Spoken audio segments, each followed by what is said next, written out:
Il est 13h, mesdames et messieurs, bonjour et bienvenue dans ce journal à la une de l'actualité. Emprunt obligatoire par appel public, le montant est largement dépassé. Il passe de 150 milliards de francs CFA à 405 milliards de francs CFA en seulement 15 jours. À cet effet, le Trésor public a procédé à la clôture anticipée initialement prévue le 18 avril prochain.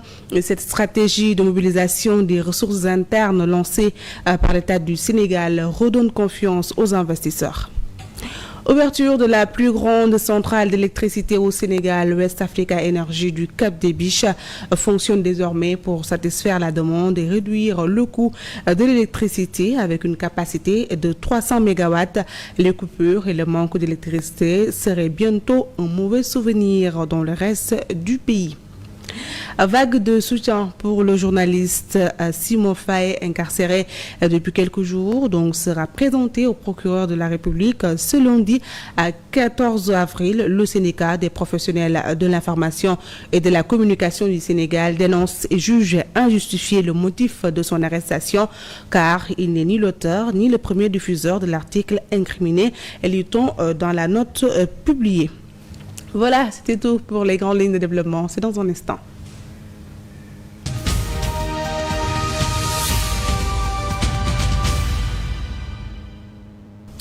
Merci de rester fidèles à cette TV. Les investisseurs réitèrent leur confiance au gouvernement du Sénégal après une souscription massive à l'emprunt obligatoire par appel public lancé le 27 mars dernier. L'opération, qui devait se poursuivre jusqu'au 18 avril, a connu un vif succès sur le marché financier avec 405 milliards de francs CFA collectés et dépassant largement les 150 milliards sollicités au début de cette opération. C'est un récit signé Mamadou Kanté.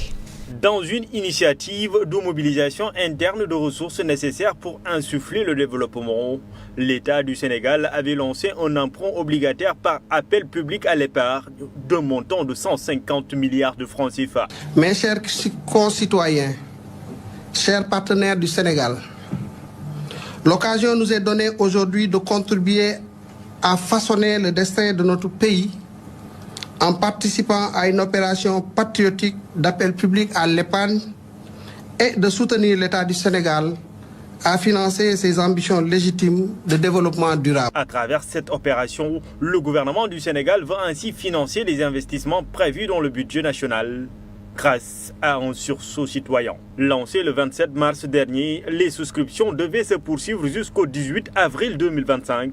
Cependant, l'opération, bien accueillie par le marché financier, a connu un vif succès auprès des investisseurs à travers une souscription massive et une clôture avant même le délai de rigueur, avec un montant de 405 milliards dépassant largement le montant initial. Cette clôture anticipée des souscriptions témoigne ainsi de la confiance renouvelée des investisseurs sur le Sénégal, malgré la dégradation de sa note suite à la supposée falsification de la dette publique. Tout comme en 2023, le Sénégal réalise ainsi une bonne opération. Une opération qui pourra permettre de financer des projets et programmes publics et aller de plus en plus vers une économie plus autonome et plus inclusive. Je vous l'annoncer également en titre, le manque d'électricité serait bientôt un mauvais souvenir dans tout le pays. En effet, la centrale West Africa Energy du Cap des Biches est officiellement donc fonctionnelle. Il s'agit de la plus grande centrale électrique du pays avec une capacité de 300 MW. Le coût du projet s'élève à plus de 283 milliards de francs CFA. Selon le directeur général de la Sénélec, la centrale va disposer de 100 MW d'ici le mois de juin prochain. Pour satisfaire la demande des consommateurs, la centrale fonctionne aussi en gaz, ceci pour participer à la réduction du coût de l'électricité. C'est officiel, l'allumage de la centrale électrique West Africa Energy installée au Cap des Biches s'est effectué ce vendredi soir aux environs de 18h. Elle est la plus gigantesque centrale du pays. Au moment où nous étions effectivement de discuter pour dire les contraintes que nous avons vu que la centrale, finalement, donc le problème technique a été résolu et que la centrale est entrée. Donc le premier allumage a eu lieu et nous nous en félicitons en tout cas. Elle répond à une demande qui est là. Aujourd'hui, nous avons besoin de cette centrale pour passer la pointe qui va venir. dès le mois de juin, on aura les pics de salaire et aujourd'hui, il faudrait qu'on ait au moins 100 MW disponibles au niveau de cette centrale pour pouvoir satisfaire la demande. Notre pays vient donc élargir encore une fois la cartographie des centrales électriques pour la production et la fourniture en électricité. West Africa Energy se lance dans un contexte où la baisse du prix de l'électricité est agitée.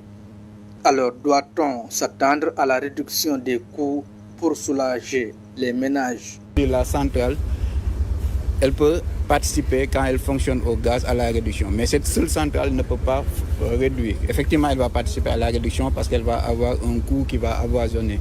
Dépendant aussi du coût du gaz, si on l'a à $9 par MMBTU, la centrale va produire entre 40 et 45 francs maximum le kilowattheure. Si on a du gaz à $9 par MMBTU. Donc, mais aujourd'hui, la demande elle est environ à 1000 et quelques mégawatts. Cette centrale peut impacter, mais ne va pas réduire de façon drastique. Maintenant, ce qui va nous amener à réduire le coût de l'électricité, je pense que le ministre M. Birame Souleye Diop en a parlé. Il y a toute une panoplie de mesures qui sont en train d'être prises par les autorités pour que la demande en gaz dont on a besoin, qu'on puisse l'avoir dans toutes les centrales qu'on est en train de convertir. C'est en ce moment-là qu'on obtiendra la baisse qui permettra d'impacter aujourd'hui les clients. Mais on va réduire le coût de production, ne serait-ce que par cette centrale. La centrale électrique West Africa Energy est d'une capacité de 300 MW. Vague de soutien pour le journaliste Simon Faye. Le syndicat des professionnels de l'information et de la communication du Sénégal dénonce le placement en garde à vue du journaliste et rédacteur en chef de Zik FM, interpellé depuis le 10 avril 2025 et qui sera présenté au procureur ce lundi à 14 avril. Dans un communiqué partagé, le syndicat juge injustifié le motif de son arrestation car il n'est ni l'auteur ni le premier diffuseur de l'article incriminé. Il s'agit d'une atteinte grave à la liberté de la presse de l'avis du SYNPICS, précise la note publiée. Toujours sur le cas de Simon Faye, qui est donc toujours entre les liens des enquêteurs, entre les mains plutôt des enquêteurs de la division des investigations criminelles. À l'origine de sa convocation, la reprise d'un article d'AfriqueConfidentielle.com sur une page Facebook dénommée Zik FM l'officiel, un article qui relate la convocation du Premier ministre Ousmane Sonko à Abidjan par le président ivoirien Alassane Ouattara. Les responsables des médias ont réagi dans ce reportage signé Djomombaye. Evelyne Mandjouba, la coordonnatrice de la rédaction, assure l'intérim en attendant le retour de Simon Pierre Faye. La programmation ne fait l'objet d'aucune perturbation, ni à la radio, ni à la télé. Mais dans toutes les émissions diffusées ce matin, les présentateurs ont évoqué avec regret le placement en garde à vue du rédacteur en chef de la radio Zik FM. Il a fait l'émission La Matinale, c'est après l'émission qu'on lui a envoyé une convocation lui demandant d'y déférer des réceptions. C'était à la Brigade des Affaires Générales de l'ADI. Et c'est sur place qu'on lui a montré une publication sur une page Facebook qui s'appelle Zik FM l'officiel. Cette publication, c'est l'article d'Afrique confidentielle qui parle d'un voyage d'Ousmane Sonko, le Premier ministre, en Côte d'Ivoire. Tout le personnel des médias ignorait jusqu'à hier l'existence de cette page Facebook dénommée Zik FM l'officiel. Ça a été une découverte pour nous hier, cette page Facebook Zik FM l'officiel. Il a été auditionné hier à 2 reprises. Et voilà, après, ils ont décidé de convoquer la comptable, Madame Aïda Diop, qui est également régisseur du studio numérique. Qui est derrière la création de cette page? Et pourquoi des médias ont été convoqués alors que d'autres sites ont repris l'article de l'Afrique confidentielle? Ces interrogations sont sur toutes les lèvres. Pourquoi ces quotidiens-là ne sont pas inquiétés? Il n'y a que des médias qui sont inquiétés. C'est là où vraiment on se pose des questions et on se dit, voilà, à quoi ça ressemble, quoi. Voici l'article qualifié de sensible et subversif qui a valu à Simon Pierre Faye son interpellation. Dans cet article publié le 9 avril 2025, afriqueconfidentielle.com relate une convocation d'Ousmane Sonko par le président ivoirien Alassane Ouattara dans le but d'apaiser les tensions politiques qui persistent dans le pays.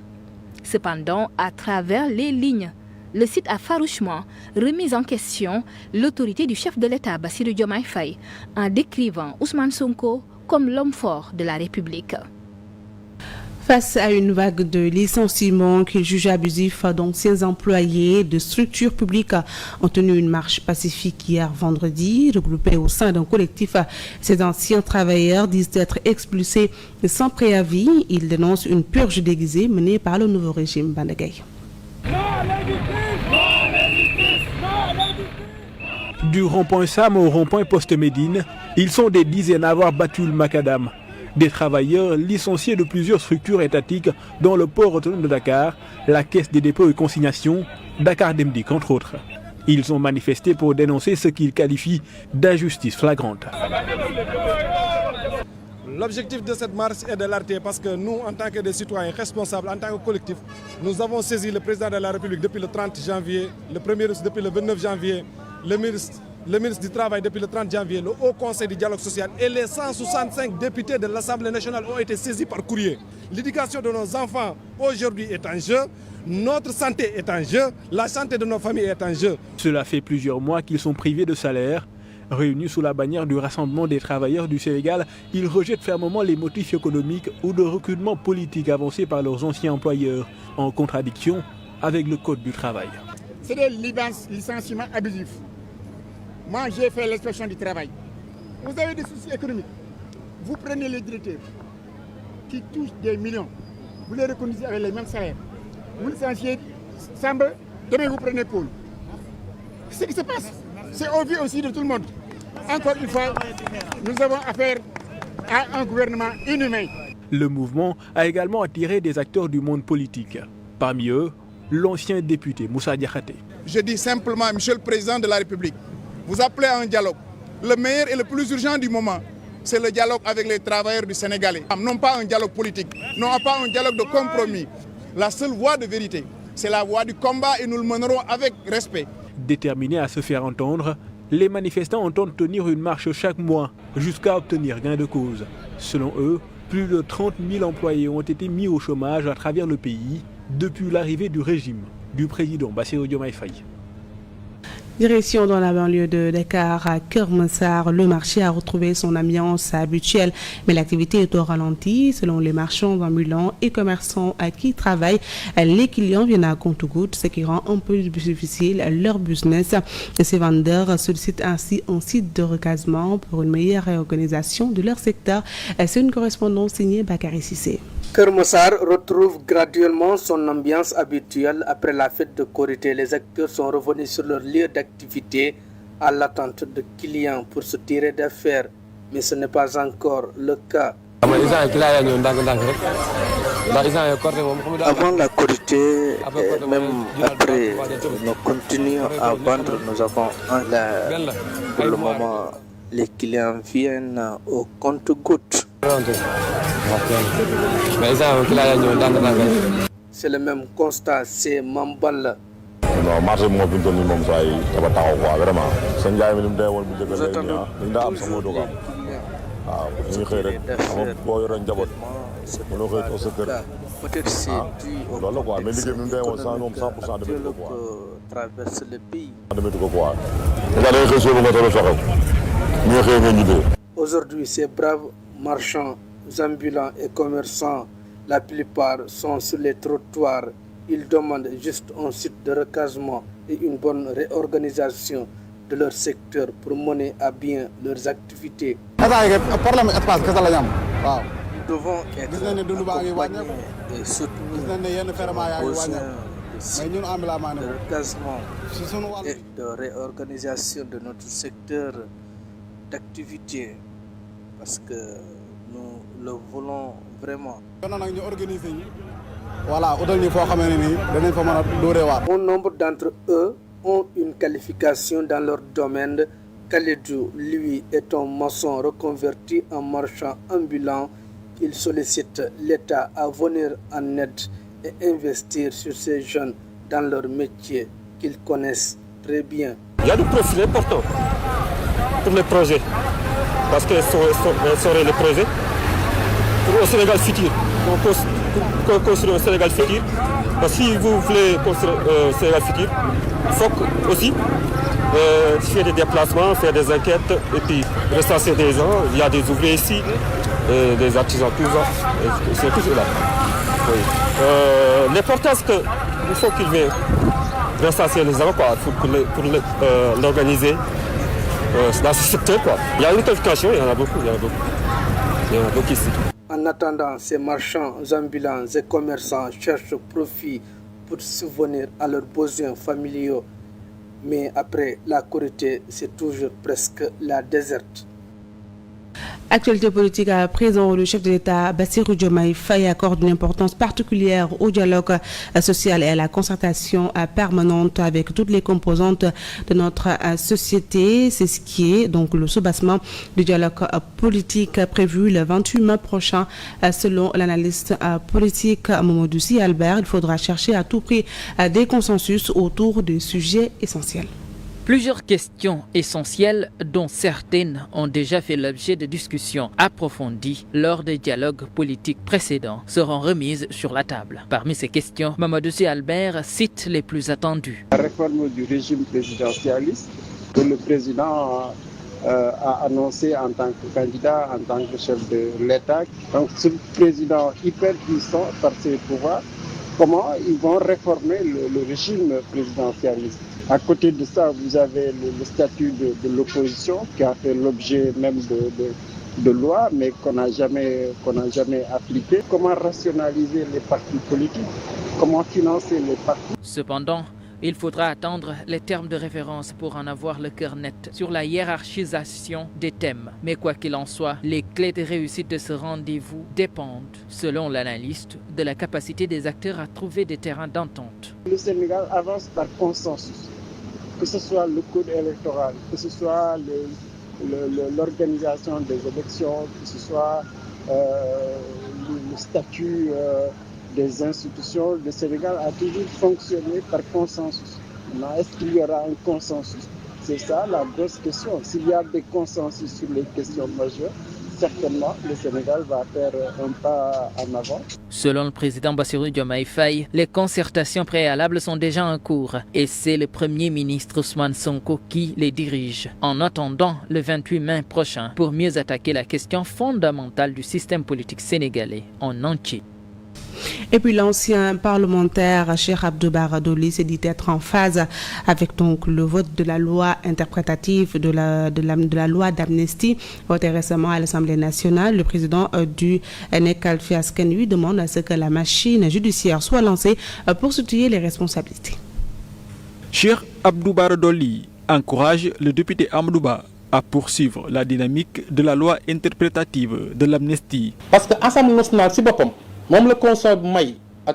La Constitution du Sénégal permet à l'Assemblée nationale et à l'État de faire des propositions ou des projets de loi. En 2024, il y a eu un projet fait par le gouvernement. Mais cette fois-ci, la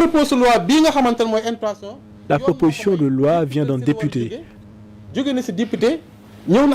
L'Assemblée a adopté la loi en toute légalité. L'ancien parlementaire estime que lumière doit être faite sur les crimes commis lors des manifestations de 2021 à 2023. La loi interprétative est venue pour lever certaines zones d'ombre de ce qui s'est passé pendant les manifestations. C'est la raison pour laquelle je soutiens cette démarche. Selon Abdou Bara Dolly, les auteurs de ces crimes sont à chercher du côté du régime sortant. Le régime de Macky Sall a commencé par éliminer des adversaires politiques. Ensuite, il a assassiné de nombreux Sénégalais. La plupart étaient des jeunes qui exerçaient leur droit de manifester. Pour réclamer justice et liberté. Concernant le rapport de la Cour des comptes, le président du parti NEC Alpha Askanui confirme les révélations faites par l'organe de contrôle. Là encore, il appelle la justice à faire son travail. Le ministre de l'Hydraulique et de l'Assainissement a présidé hier la première réunion du Comité national de prévention et de gestion des inondations.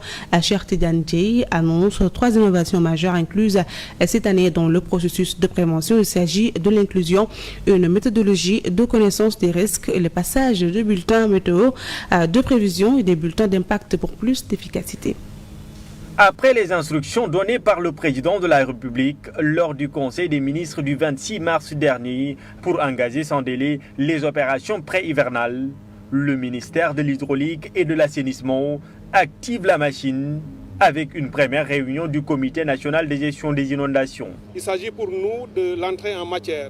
On démarre le processus menant à l'hivernage 2025 avec une approche différente. Nous nous y sommes pris très tôt. Nous avons mobilisé l'ensemble des parties prenantes. Cette réunion est une première en termes de nombre de participants. Une entrée en matière qui sera suivie, selon le ministre de l'Hydraulique, par un ensemble de travaux afin que le 15 juillet, le Sénégal soit fin prêt à accueillir les premières gouttes d'eau. Aujourd'hui, on a fini de faire la cartographie des zones inondables du pays, de l'ensemble des régions. Nous avons une parfaite maîtrise de la connaissance du risque d'inondation dans tout le pays. Nous savons également partout ce qu'il faudra faire en matière d'ouvrage, ce qu'il faudra faire en matière d'action et de coordination. Les structures des différents ministères qui sont impliqués dans les inondations et notamment toutes les structures opérationnelles membres du comité de gestion sont déjà à pied d'œuvre. Avec le radar installé à Diamniadio, le ministre envisage le passage des bulletins météo d'alerte à des bulletins d'impact pour plus d'efficacité dans la prévention et la gestion des inondations. Quel va être l'intérêt de cet outil? Si on dit lundi, tel jour du mois d'août, il pleuvra à Dakar et on attend cette pluie du côté de la corniche ouest de Dakar. On attend une centaine de millimètres ou 150 millimètres de pluie pourrait tomber sur la corniche. Mais plus encore, on va dire la pluie pourrait tomber entre 10h et 12h. Cela nous amènera à prendre les dispositions. Alors que le Sénégal fait face depuis quelques années au phénomène du changement climatique, les acteurs comptent mieux s'organiser pour faire face à toute éventualité. Et puis, hors de chez nous, Mamadou Conté, en janvier et en février 2025, l'UNICEF dit avoir enregistré plus de 10 000 cas de viol en RDC et 35% à 45% de ces cas concernent des enfants, parfois des tout petits, précise James Elder, le porte-parole de l'organisation. Selon lui, le pays et particulièrement sa partie Est n'avait jamais connu une telle situation. Et sur ce, nous passons à la revue de presse. Bonjour. L'emprunt obligataire par appel à l'épargne publique lancé par l'État et le dernier hommage de la nation au président du Conseil constitutionnel Mamoudou Badio Camara, décédé jeudi à l'âge de 73 ans, sont les sujets les plus en vue dans les quotidiens parus ce samedi. Le Sénégal capte 405 milliards, titre l'AS, soulignant que l'emprunt obligataire par appel public à l'épargne, initialement fixé à 150 milliards de francs CFA, a connu un engouement exceptionnel à tel point que la clôture a été anticipée avec plus de 405 milliards de francs mobilisés, soit le triple du montant recherché. 405 milliards mobilisés affiche aussi Sud Quotidien. Le journal souligne que l'État du Sénégal a réussi à lever ses fonds avant même la date de clôture prévue de l'opération. Les Échos fait aussi remarquer que le Sénégal mobilise 3 fois plus que ce qu'il cherchait, la preuve que la signature du Sénégal est plus que jamais intacte. Le Soleil parle d'un succès au-delà des attentes, poussant enquête. Le journal rapporte que la cour de la morgue de l'hôpital principal a refusé du monde hier lors de la cérémonie de levée du corps du président du Conseil constitutionnel Mamoudou Badio Camara. Famille, amis, autorités et proches collaborateurs sont venus massivement rendre hommage aux défunts magistrats, ajoute la publication. Source A souligne de son côté que le président de la République Bassirou Diomaye Faye et l'ancien président de l'Assemblée nationale Moustapha Niasse ont rendu un ultime hommage au président du Conseil constitutionnel. Et il faut dire que face à l'émotion, Moustapha Niasse, qui est revenu sur son lien avec le défunt, a fini par craquer. Le dernier hommage de la nation évoque le Soleil, soulignant que lors de cette cérémonie empreinte d'émotion, le président de la République, Bassirou Diomaye Faye, a salué encore un homme d'exception qui a voué toute sa vie à la justice et à l'exercice du droit. Les Échos nous donnent des nouvelles sur l'arrestation du rédacteur en chef de Sen TV, Simon Faye. Selon le journal, il sera déféré lundi à la surprise générale. Les Échos informent qu'il est poursuivi pour diffusion de fausses nouvelles, alors que le site Zik FM officiel n'est même pas connu de Simon et du groupe des médias. Mais le quotidien La Tribune trouve que l'enquête de la DIC innocente Simon Faye. La Tribune fait remarquer que les éléments à la disposition de la division des investigations criminelles disculpent clairement le rédacteur en chef de Sen TV. D'ailleurs, ce sont les policiers qui lui ont appris l'existence de cette page Facebook du nom de Zik FM. Et lors de son audition, Simon Faye leur a fait savoir qu'aucun journaliste sous sa responsabilité n'a eu à écrire